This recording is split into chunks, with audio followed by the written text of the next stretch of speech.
आपने ऊर्जा और इसके रूपों के बारे में पढ़ा। इस वीडियो में हम गतिज ऊर्जा के बारे में पढ़ेंगे। क्या आपने कभी पवन चक्की को देखा है?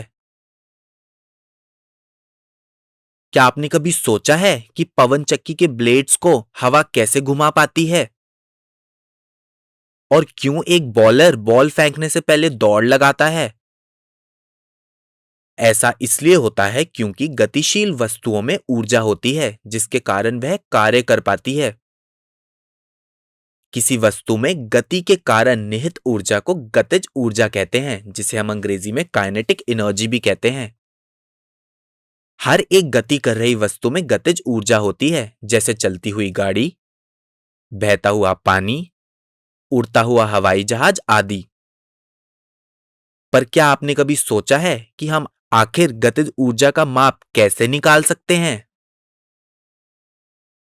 परिभाषा के अनुसार हम कह सकते हैं कि किसी निश्चित वेग से गतिशील वस्तु की गतिज ऊर्जा उस वस्तु पर इस वेग को प्राप्त करने के लिए किए गए कार्य के बराबर होती है। आइए देखते हैं। चलिए अब गतिज ऊर्जा को एक समीकरण के रूप में व्यक्त करते हैं। मान लीजिए m द्रव्यमान की एक वस्तु एक समान वेग u से गतिशील है। अब इस पर एक नियत बल F लगता है और वस्तु s दूरी तक विस्थापित हो जाती है।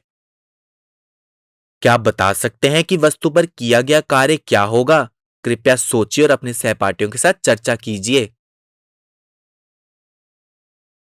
वस्तु पर किया गया कार्य F इंटू S के बराबर होगा, जो हम पढ़ चुके हैं। वस्तु पर किए गए कार्य के कारण इसके वेग में परिवर्तन होगा। मान लीजिए इसका वेग u से v हो जाता है। मान लीजिए उत्पन्न हुआ त्वरण का मान a है। याद कीजिए आप गति के 3 समीकरणों के बारे में पढ़ चुके हैं। a, u, v और s को हम इस समीकरण से संबंधित कर सकते हैं, जो है v square minus u square is equal to 2as। हम इस समीकरण को इस प्रकार भी लिख सकते हैं, s is equal to V square minus U square upon 2a। आप पढ़ चुके हैं कि F is equal to ma होता है। यहां से हमें W is equal to m into a into s मिल जाएगा। हम s का मान समीकरण में रख देंगे। यहां से हमें मिल जाएगा W is equal to m into a into V square minus U square upon 2a।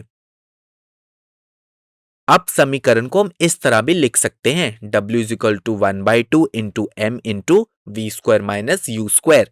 आपको याद रहे कि यहां v फाइनल वेलोसिटी है और u इनिशियल वेलोसिटी है।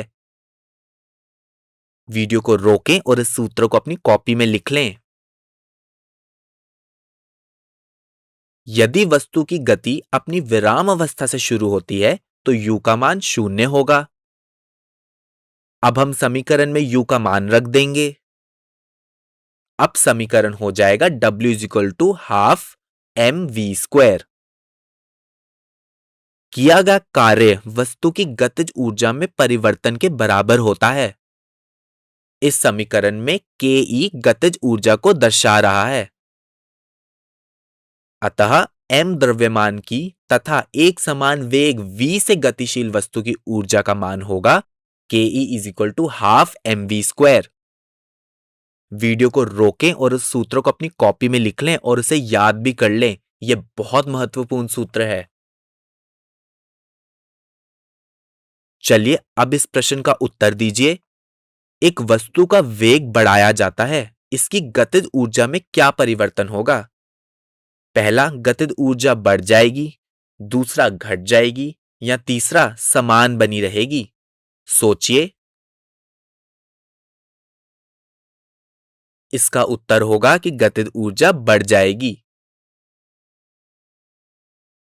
अगली वीडियो में हम गतिज ऊर्जा पे कुछ प्रश्न हल करेंगे। धन्यवाद।